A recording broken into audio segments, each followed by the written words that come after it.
Hindi lang nga pala pagkukuskus ng kubeta ang trabaho ko dito sa ibang bansa. Kinarir ko na rin nga ang pag-grass cutter dahil sayang din naman yung dollar. Dito sa ibang bansa, hindi pwede yung paarte-arte ka. Meron namang bayad, bakit hindi? Kaya nga natin mag-voice over para naman maiba ang ating dating. For today's video, ipapakita ko nga sa inyo ang aking racket. Ilang nga pala taga-kuskus ng kubeta ang trabaho ko dito sa ibang bansa. Syempre, kinarir ko na rin yung pag-grass cutter. Nung dumating nga pala ako dito sa mga amo ko, sa kondo pa kami nakatira. Syempre, naisipan nilang lumipat ng bahay kaya nasa landed na kami nakatira. Iban nga pala sa sahod ko, inuperan din ako ng amo ko kung gusto ko daw ng extra income.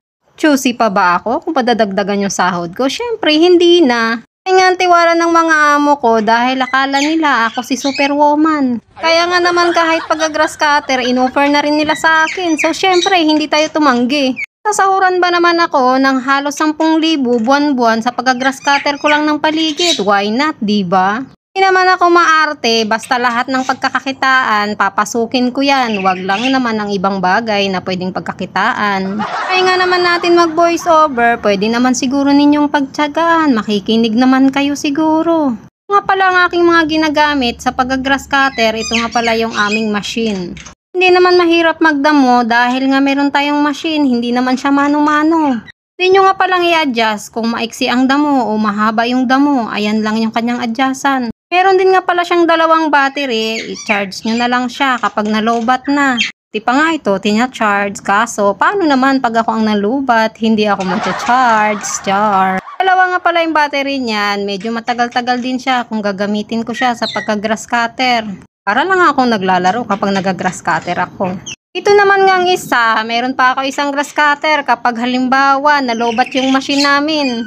Chargeable din pala siya, kaya pag nalobat siya, tigil na ako sa pag-grass cutter ko. Papakita ko nga pala sa inyo kung gaano kalawak itong ginagrass cutter ko.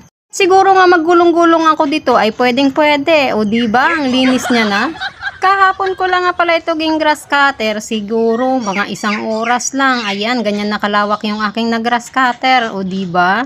Siguro kung hindi nalolobat yung battery ng aming machine, kayang-kaya ko tong tapusin ang palibot ng aming bahay. 1 araw lang. Kaya lang, ang problema ko lang talaga, madali siyang malubat. Gusto ko pa mag-grass cutter, pero lobat na talaga ang aming machine. Ayan nga ang aming paligid, kung gaano siya kalawak, tignan nyo na lang. Dito naman ito sa kabilang side, medyo malawak din siya. Hindi mo naman kailangan talagang tapusin ng 1 araw lang dahil bahala kang dumiskarte kapag may oras ka. Hindi rin naman